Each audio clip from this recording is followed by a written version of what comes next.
누가복음 7장 11절부터 17절까지입니다. 누가복음 7장 11절부터 17절까지 읽겠습니다. 그 후에 예수께서 나인이란 성으로 가실새 제자와 허대한 무리가 동행하더니 성문에 가까이 오실 때에 사람들이 한 죽은 자를 메고 나오니 이는 그 어미의 독자요 어미는 과부라. 그 성에 많은 사람도 그와 함께 나오거늘 주께서 과부를 보시고 불쌍히 여기사 울지 말라 하시고 가까이 오사 그 관에 손을 대시니 메인 자들이 서는지라. 예수께서 가라사대 청년아 내가 네게 말하노니 일어나라 하시매 죽었던 자가 일어 앉고 말도 하거늘 예수께서 그를 어미에게 주신대 모든 사람이 두려워하며 하나님께 영광을 돌려 가로되 큰 선지자가 우리 가운데 일어나셨다 하고 또 하나님께서 자기 백성을 돌아보셨다 하더라. 예수께 대한 이 소문이 온 유대와 사방에 두루 퍼지니라. 주님께서 산위 평지에서 전하시고자 하신 말씀을 다 백성들에게 전한 후에 가버나움에 들어가시고 백부장의 종을 고쳐주셨죠. 백부장이 이 세례 요한을 떠오르게 할 만큼 주께서 그를 귀히 여기시고 그의 큰 믿음을 칭찬하셨습니다. 그의 믿음은 주님께서 이스라엘 중에도 만나보시지 못한 것이었습니다. 이렇게 말씀하신 것은 그가 이방인인 것과 붙어 있겠죠. 여호와께서 이방인 이 백부장들로 오신 메시아를 믿게 하셨습니다. 이 일은 우리가 살피고 있는 그 대목 끝에 나오는 표적, 이 그라사 군대 귀신의 표적이 나오는데 거기에 비춰서 중요한 의미를 지닙니다. 물론 그 앞에 흉흉한 바다를 잠잠케 하신 사건도 이것과 붙어 있습니다. 대지치는 그라사 사람들은 주님의 표적을 보고서는 주님들어 우리를 떠나가 주시라 종용합니다.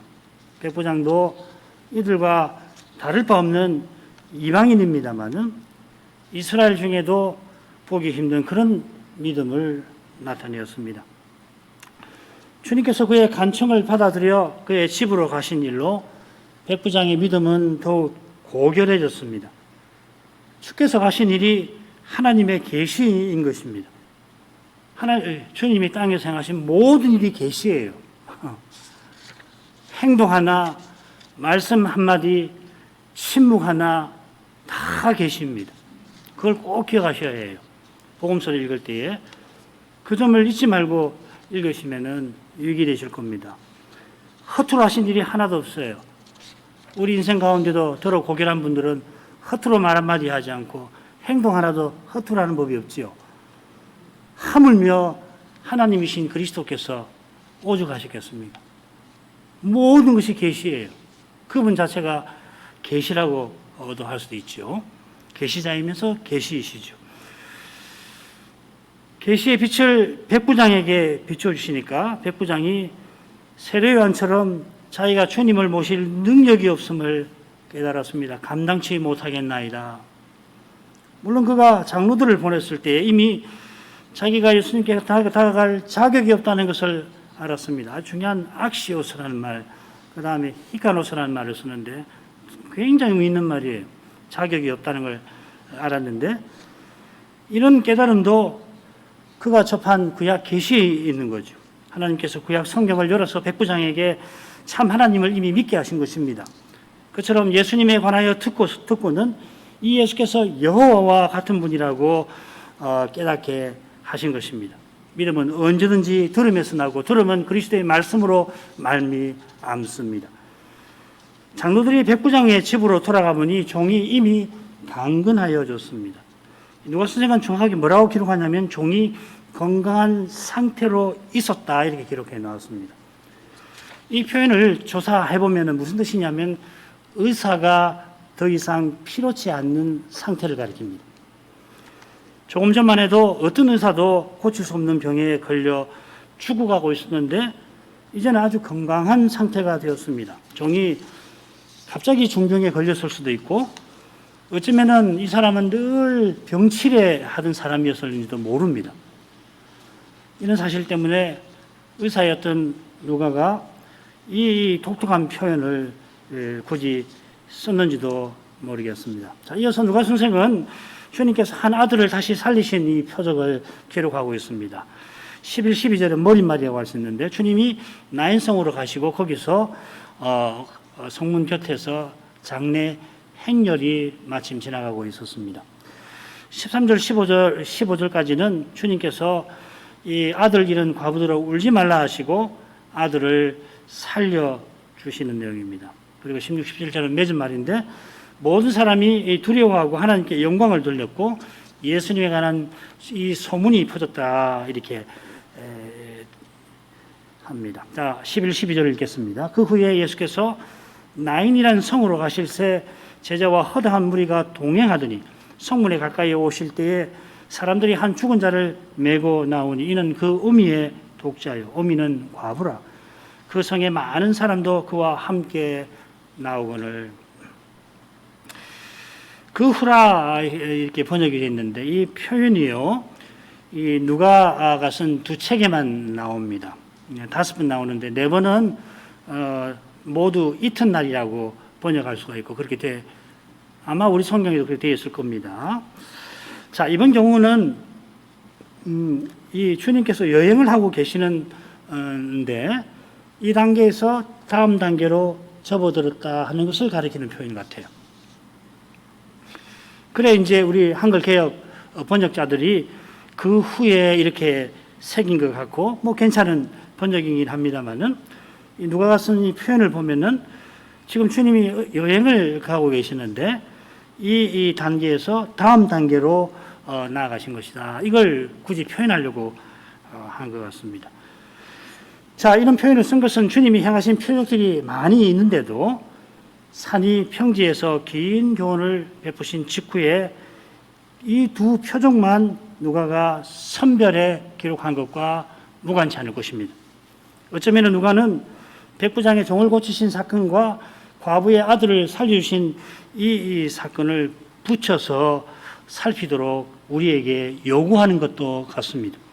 오전에도 생각했습니다마는 얼른 봐도 이 이방인 남성의 종, 이스라엘 여인의 아들, 힘센 백부장과 힘없는 과부가 대비되어 있고 병들어 죽어가는 종과 이미 죽은 아들이 서로 짝을 이루고 있습니다. 그처럼 누가 선생은 이 두 표적을 사도 인명과도 붙여서 기록하고 있을지 모릅니다.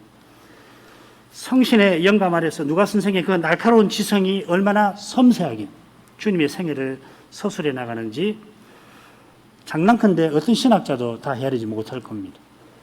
누가가 어떤 심정으로 이 복음서를 썼는지는 1장 1절부터 4절을 돌아가서 확인해 보시면 압니다. 성경은 이런 책입니다. 뭐 성신의 영감을 잠시 제쳐놓더라도 위대한 책일 뿐만 아니라 게다가 성신의 이 영감 아래서 얼마나 많은 내용이 얼마나 정교하고 또 깊이 있게 서술되어 있는지 몰라요. 주님께서 가버나움에서 나인이라고 하는 성으로 가셨습니다. 이 나인성은 갈릴리의 가장 남쪽에 있습니다. 우리 주님의 고향인 나사렛에서 이 남동으로 남쪽 동쪽으로 해서 남쪽으로 더 치우치고 동쪽으로 좀 가면은 한 10km 좀 떨어진 곳이 됩니다. 성경에서 누가복음 7장 여기에만 나옵니다.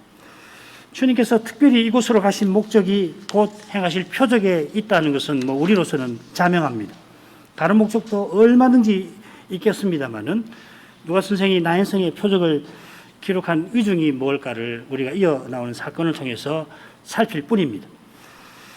주님께서 가버나움에서 남쪽으로 가시는데 주님의 제자들이 주님과 함께 갔고 많은 무리도 함께 갔습니다. 저는 주님의 제자들이 함께 가는 거야 그건 당연한 겁니다만은 사도니까 많은 무리가 함께 간 것은 작은 일이 아닐 겁니다. 이 많은 무리가 사도 임명하시던 그날에 예수님을 찾아왔지요. 이후로 주님을 계속 따라다녔는데 백부장의 종을 고쳐주시는 날에도 그러했습니다. 주님께서 그 후에 나인으로 가시는데 거기도 10km면은 나사렛에서 10km니까 저기 가버나움으로부터 하면 한 30km나 될까요? 제가 정확하게 기억이 안 나는데 꽤 먼 거리입니다. 거기도 따라왔습니다. 오늘 얼핏 생각해 보니까 주님을 마음대로 따라다니는 이 무리들하고 백부장의 태도가 대비가 되는 거 아닌가 하는 생각도 해봤는데 여러분도 한번 생각해 보세요. 주님께서 나인 성문에 가까이 오실 때 한 죽은 사람이 매여 나오고 있었습니다. 막 장례 행렬이 성문을 빠져나오고 있었던 것입니다. 물론 마을 사람들이 그를 메고 나온 것입니다마는 누가 선생은 보라 하고서 이 죽은 사람을 향하게 합니다. 그가 어떤 사람인지 곧 이야기를 합니다. 이 죽은 사람은 독자입니다. 야이로의 딸도 동료지요.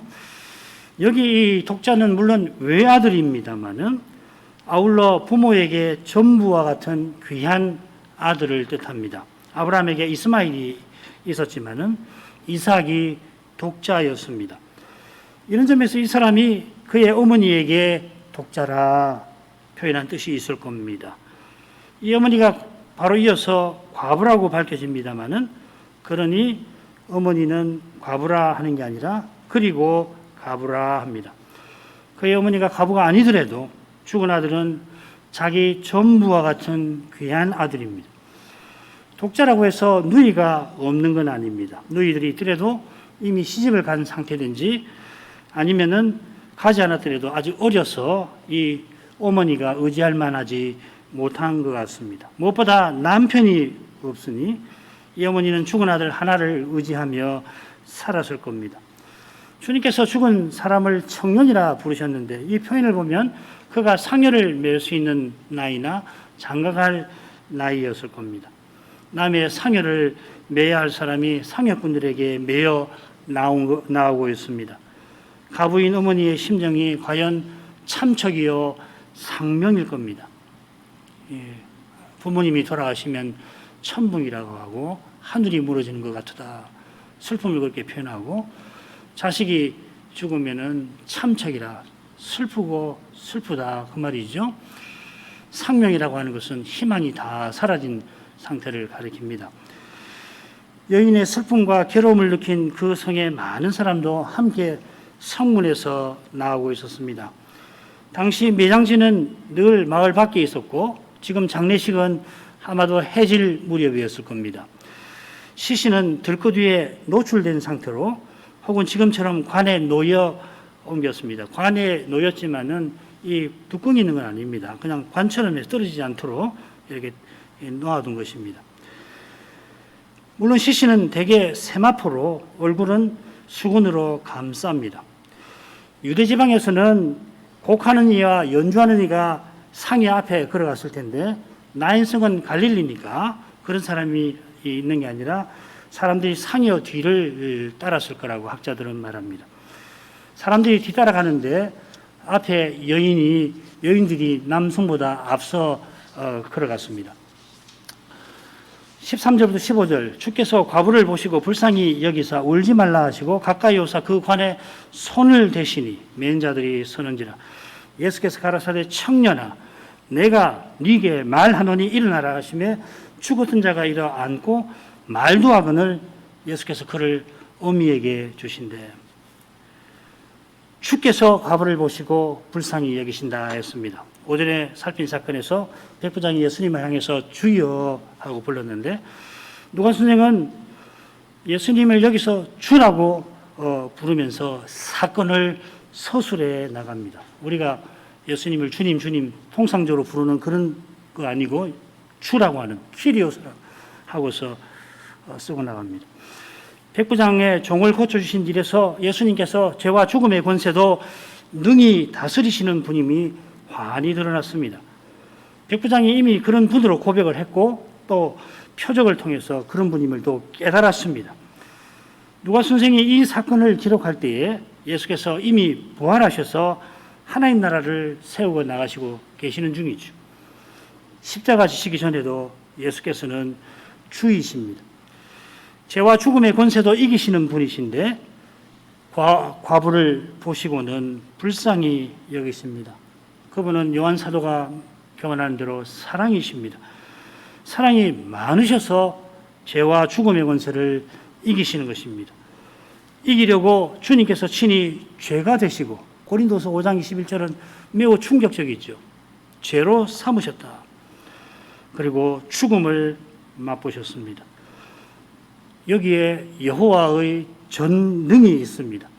죄인을 구원하려고 죄인의 자리에 내려오시는 거기에 우리가 믿는 하나님의 그 거룩한 능력이 있습니다. 주께서 죄와 죽음이 있는 이 세상에 내려오셔서 아들의 비참한 죽음 앞에 슬퍼하는 과부를 측은히 여겨주십니다. 불쌍히 여기시며 울지 말라 권하십니다. 과부에게 울지 말라 하신 그분이 나사로의 무덤으로 가는 길에 우셨던 것을 기억하실 것입니다. 주님께서 울지 않을 수 없는 그 형편을 누구보다 잘 아십니다. 사실 과부 자신보다 더 잘 아십니다. 이런 비교 자체가 주님께 송구스러운 것입니다. 주님께서 우는 자가 복되다 하실 만큼 지금 여기서는 울지 않을 수 없습니다. 울어야 할 때 우는 거 하등 이상한 거 아닙니다. 그걸 사람의 힘으로 억제하는 것이 사실은 이상한 거죠. 그처럼 우는 자와 함께 우는 것은 참된 믿음에서 나오는 사랑입니다. 함께 울어줄 수 있는 사랑 말이에요. 이런 점에 비춰서 울지 말라 하신 뜻을 살펴야 합니다. 그것은 바로 주님께서 이어 행하시는 표적과 붙어 있을 겁니다. 주님께서 가까이 오사 그 관에 손을 대셨습니다. 앞으로 나가 관에 대셨다 이렇게 했습니다. 주님께서 먼저 슬퍼하고 우는 과부에게 가셔서 붙들어 주시고 이어서 하실 일을 하십니다. 주님께서 관에 손을 대신 것이 율법에 따르면 부정하게 되는 행위인지 확실치는 않습니다. 민수기 19장을 참조해야 되는데 민수기 19장 가지고는 단정할 수는 없어요. 그런데 장로의 유전에 따르면 필시 부정하게 되는 행위일 것입니다. 행렬을 멈추시오 하실 만도 한데 예수님은 굳이 관에 손을 대십니다. 이는 문둥병자에게 손을 대시며 고쳐주신 것처럼 주님의 사랑과 긍휼을 나타내신 것입니다. 죽음의 권세를 다스리시는 분이 죽음의 권세 아래 있는 인생의 슬픔을 겪어주시는 것입니다. 주님의 이 표적들, 병자를 고치거나 심지어 죽은 자를 고쳐주실 때 꼭 잊지 말아야 할 말씀을 읽어드리겠습니다. 마태복음 8장 16절 하반절 17절입니다. 예수께서 말씀으로 귀신들을 쫓아내시고 병든 자를 다 고치시니 이는 선지자 이사야로 하신 말씀에 우리 연약한 것을 친히 담당하시고 병을 짊어지셨도다 함을 이루려 하심이니라. 예수님이 표적을 행하실 때 놀라우시다. 과연 하나님이시구나. 병도 나으시고 죽은 자도 살리시는구나. 그분은 하나님이시구나. 동시에 죄로 말미암은 그 병과 죽음을 겪으시는 것입니다. 그 점을 꼭 기억하셔야 합니다. 표적을 해서 그 점을 꼭 기억하셔야 합니다. 얼마나 주님이 지금 우리의 현실을 잘 헤아려 주시는가. 그런 사랑으로 죽음의 권세를 이기는 능력을 또한 드러내셨습니다. 그 주님께서 우리가 당할 죽음을 대신 겪으시고 죽음을 죽이실 것입니다. 왜 이렇게 하셔야 되는가? 그게 늘 우리에게서는 생각할 과제 아니에요? 왜 굳이 하나님이 이런 방식으로 자신이 죄를 짊어지시고 죽음을 맛보시고 그리고 죽음을 이기시고 죄를 없이 하시는가? 이 신학적인 몇 마디로 다 알았다 하실 수 없을 거예요. 믿음의 길에서 고난을 겪는 사람은 이 숙제가 떠나지 않을 것입니다. 그리고 배우고 또 배우고 그래도 더 생각할 것이 남을 겁니다. 이건 원수 사랑하고 같은 거예요, 사실은.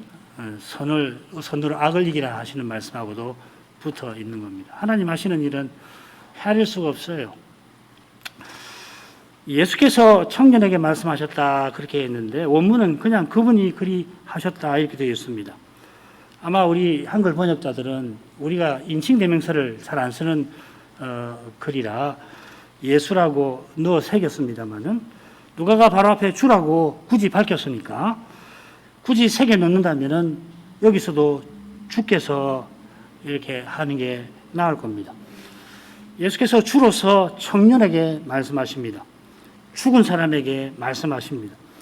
주께서 내가 네게 말한다 하시며 죽은 자를 산자처럼 대하십니다. 청년이 나사로처럼 죽어 지금은 그의 영혼이 낙원에 있을 텐데 하나님께서 죽은 자의 하나님이 아니시고 산자의 하나님이시라 지금 주께서 산자를 대하듯이 말을 건네십니다. 그처럼 지금 주님의 눈앞에 있는 것이 청년의 시신입니다마는 주께서 그의 시신과 영혼을 분리시켜서 따로따로 말씀하시지 않습니다. 비슷하게 나사로의 무덤을 가셔서 시신을 향하여 나사로야 나오너라 하셨습니다. 이는 주님께서 죽은 자를 지금 살리시는 것과 붙어 있을 테지요. 그 점에서 우리가 무덤에서 주님처럼은 행하지 못할 것입니다만 주님 안에서는 무덤에 있는 사랑하는 이의 시신도 하늘에 있는 그의 영혼과 함께 주님 안에서 쉬고 있다는 것을 늘 기억할 것입니다. 예수님께서 주로서 일어나라 명하십니다. 태초에 주께서 빛이 있으라 하시니 빛이 있었습니다. 없는 것을 있는 것 같이 불러내시는 창조주께서 이제 죽은 자를 살리십니다. 이는 장차 죽은 자를 살리시는 그 일을 우리에게 가르쳐 보입니다. 그처럼 그리스도와 함께 죽고 그리스도와 함께 살게 하시는 일을 아울러 보여줍니다. 무덤으로 가던 청년이 다시 살아서는 얼마간 살다가 다른 모든 사람처럼 마침내 무덤에 들어갔을 겁니다. 주께서 지금 일어나라 하신 것은 다시 무덤에 들어가게 하려 하신 게 아니라 다시는 죽지 아니하는 육신의 부활에 이르게 하신 것입니다. 그 육신의 부활에 이르기 전에 먼저는 그리스도의 부활에 참여하게 하신 것입니다. 나사로를 살리실 때 주님께서 마르다에게 바로 그 진리를 이처럼 가르쳐 주셨습니다. 예수께서 가라사대 나는 부활이요 생명이니 나를 믿는 자는 죽어도 살겠고 살아서 나를 믿는 자는 영원히 죽지 아니하리라. 주를 믿는 자는 그리스도 안에서 지금도 함께 있고 장차는 영원히 함께 있을 것입니다. 이런 부활을 친히 이루려고 예수께서 지금 죽은 청년을 살려주십니다. 주께서 행하시는 모든 표정은 결국 그리스도의 십자가와 부활을 가리키고 장차 영원한 나라를 보여주는 것입니다. 죽었던 자, 이 죽은 자가 일어나 앉고 또 말하기 시작했다 했습니다. 이 죽은 자라고 하는 표현이 부자와 나사로의 이 비유에 나옵니다. 부자가 죽은 자들에게서 저희에게, 자기 아들들이죠, 자기 형제들에게 가는 자를 언급합니다. 부자가 염두에 둔 그 사람은 자기가 아니라 죽은 나사로죠. 죽은 나사로는 낙원 곧 아브라함과 함께 그의 품에 있고 죽은 부자는 음부에서 불꽃 중에 괴로워합니다. 청년의 영혼은 낙원에 있다가 돌아왔습니다마는 부자가 생각하는 것과 달리 낙원이 이렇다 저렇다 이야기하지 않고 아브라함처럼 예수께서 선자가 연한 메시아이심을 증거했을 것입니다. 비유에 그 아브라함이 이렇게 말하죠. 모세와 선지자들에게 듣지 아니하면 비록 죽은 자 가운데에서 살아난 자가 있을지라도 권함을 받지 아니하리라. 이 무서운 말씀이죠. 예수님이 부활을 염두에 두고 읽으면 이게 무서운 말씀입니다. 죽어서 천국을 봤다고 주장하는 주장들이 허망한 이유가 바로 여기 있습니다. 천국에 가면은 근사한 아파트를 얻는다는 그런 이야기에 얼마나 많은 사람들이 넘어가는지 모릅니다. 놀라울 지경입니다. 근사한 아파트 얻으려고 천국 간다는 거죠. 살아난 청년이 무슨 말을 했는지 모릅니다만은 비유에 나오는 부자가 생각하는 그런 말을 했을 리가 없을 겁니다. 누가가 흥미로운 표현을 덧붙입니다. 그분께서 그를 어미에게 주셨다. 이 표현이 엘리야의 기록에 똑같이 나옵니다. 열왕기상 17장에 나옵니다. 엘리야가 그 아이를 안고 다락에서 방으로 내려가서 그 어미에게 주며 이르되 보라 네 아들이 살았느니라. 이 사실이 이어지는 사람들의 반응, 큰 선자가 일어나셨다 한 것과 붙어 있을 겁니다. 주님께서 들을 귀 있는 자가 듣게 하십니다. 그런데 정말 얼마나 알아들었을지 한번 생각해 보세요. 무리들이. 주님은 그저 엘리야의 모형이 아니십니다. 엘리야가 그림자로서 오실 메시아를 가리켰습니다. 그분은 선자 중에 하나가 아니라 모세와 같은 선지자이십니다마는 모세보다도 크신 분입니다. 모세가 집 안에서 봉사했다면 예수님은 그 집 위에 계시고 심지어 그 집을 지으신 하나님이십니다. 과연 주님께서는 마치 살리신 청년을 자기 것 삼아 주시고 그리고 어머니에게 주는 것처럼 하십니다. 이런 데서 여호와의 종이 되신 여호와의 영광이 드러납니다. 제자들이 이 영광을 여호와 종 되신 여호와의 영광, 하나님의 영광을 보아야 합니다. 무리가 들을 귀 있는 자가 되어서 보아야 할 것을 보아야 할 것입니다. 16, 17절에 있습니다. 모든 사람이 두려워하며 하나님께 영광을 돌려 가로되 큰 선지자가 우리 가운데 일어나셨다 하고 또 하나님께서 자기 백성을 돌아보셨다 하더라. 예수께 대한 이 소문이 온 유대와 사방에 두루 퍼지니라. 모든 사람이 두려워했다 했는데 이렇게 되었습니다. 두려움이 모든 사람을 사로잡았다 이렇게 되었습니다. 중풍병자 고치실 때도 비슷하게 표현을 해놨습니다. 그때 주님의 표적에 놀라움이 모든 사람을 사로잡으니 그들이 심히 두려워하였다 하였습니다. 주님이 죽은 사람을 살리신 사실에서 하나님의 거룩한 영광이 드러나니까 모두가 두려워하여 영광을 하나님께 돌렸던 것입니다. 나인 사람들이 하나님께 영광을 돌렸지만은 자기들 앞에 계시는 예수께서 영광 받으실 하나님이신 것은 몰랐습니다. 따라온 무리들도 비슷하겠죠. 왜 그렇게 말할 수 있는지 한번 이 본문에서 한번 생각해 보세요. 그들이 하나님의 영광을 보았지만 영광의 내용을 충분히 깨닫지 못했습니다. 그런 깨달음은 오직 성신의 역사와 은혜에 있습니다. 예수께서 사람 대신 하나님이신 것을 깨닫는 것은 작은 일이 아닙니다. 깨닫는 이는 예수께서 아들 잃은 과부를 대하시는 일이나 죽은 아들을 살리시는 일에서 하나님의 신비한 영광을 알고 우리 예수님, 우리 구주님, 우리 하나님 하고 찬송합니다. 또 오 나의 예수님, 오 나의 하나님, 주님의 성의대로 모든 것을 수없어서 고백합니다. 물론 이러한 찬송을 우리가 주일에 드릴 때에 사람이신 그리스도를 통하여 드립니다. 히브리서 2장 12절이 그것이죠. 거룩하게 하시는 그리스도께서 이르시되 내가 주를 하나님을 교회 중에서 찬송하리라 하셨으며, 어떤 신학자는 사람이신 그리스도를 통하여 하나님이신 그리스도께로 우리 예배를 그렇게 표현하는 신학자도 있습니다. 상당히 괜찮은 표현이라고 생각돼요. 무슨 말이냐면은 그리스도는 실로 신비입니다. 이 신비는 참된 예배에서 비로소 제대로 봅니다. 성신 안에서 말씀과 기도를 통하여 일상에서 깨닫습니다.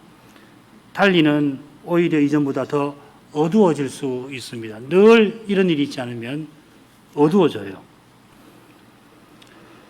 지금 성문 밖에서 모든 사람이 그리스도께서 하나님이심을 깨달을 절호의 기회를 만났습니다. 그러나 신비는 일부의 영혼들에게만 조용하게 비칩니다. 그러나 사람들의 말에는 하나님의 신비가 여전히 울려 퍼집니다. 깨닫지 못하는 그 사람들이 말하는 말에 신비가 울려 퍼진다 이 말입니다. 사람들이 예수님을 큰 선지자라 부릅니다. 주님의 행위에서 그들이 엘리야를 떠올렸던 것입니다. 당시에 이 층후에 걸맞은 사람이 하나 있다면 세례 요한입니다. 그를 가리켜 큰 선지자라 부르지는 않지만은 예수님께서 선지자보다 나은 자다. 그리고 여자가 낳은 자 중에 요한보다 큰 이가 없다. 큰 선지자지요. 하셨습니다. 사가랴도 자기 아들을 뭐라고 그러냐면 지극히 크신 하나님의 지극히 높으신 이의 선지자. 역시 큰 선지자가 나오죠. 이 요한의 그 특수한 직무를 언급합니다. 사람들이 예수님을 세례요한 같은 선지자라고 생각한 것은 작은 일이 물론 아닙니다. 게다가 하나님께서 자기 백성을 돌아보셨다. 이 표현도 사가랴의 예언에 나옵니다. 그런데 하나님께서 돌아보셔서 무슨 일을 하셨습니까? 구원의 뿔을 다윗의 집에 일으키신 것입니다. 그러나 선자보다 더 나은 세례 요한이 구원의 뿔이 아닙니다.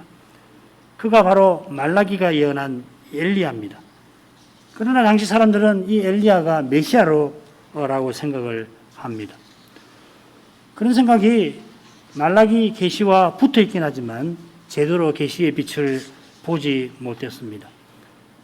그런 까닭에 엘리야가 와서도 바리새인들은 그를 미쳤다 합니다. 귀신 들렸다 합니다. 백성들이 세례 요한을 선자로 높이지만은 그가 가리키는 그리스도는 제대로 대접하지 않습니다. 그 때문에 그리스도께서 십자가를 지실 때 그들은 주님을 등집니다. 그리스도는 하나님의 신비입니다.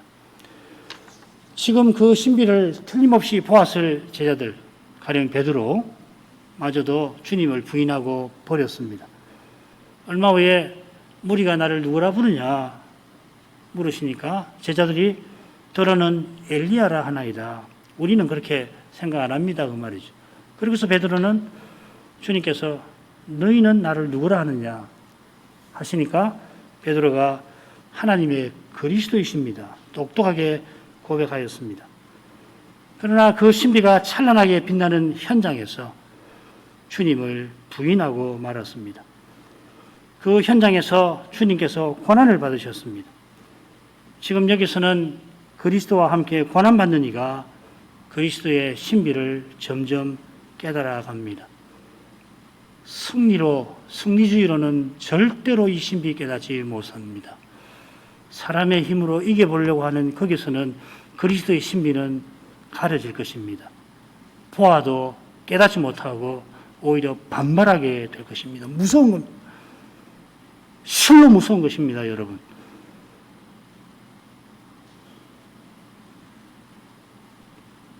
정말 참된 승리는 고난받으시고 부활하신 그분 안에 있는 겁니다. 우리가 이 땅에서 참된 승리를 거두는 길은 그리스도의 고난에 참여하는 것뿐이에요. 내가 고난을 받고 있나? 고난을 주고 있나? 그 생각하시면 됩니다. 내가 원수를 사랑하느냐? 형제를 미워하느냐? 그거 생각하면 됩니다. 원수처럼 대하는 일을 사랑하기 힘들어서 괴로워하는 바로 그 자리가 그리스도의 신비를 깨달을 절호의 기회입니다. 주의 말씀에 온전히 순종하지 못해서 슬퍼하는 거기에 그리스도의 신비가 비칩니다. 내가 불순종한 너를 위해서 이미 십자가를 졌고 슬퍼하는 너로 순종하게 하려고 이미 부활했다 말씀하실 것입니다.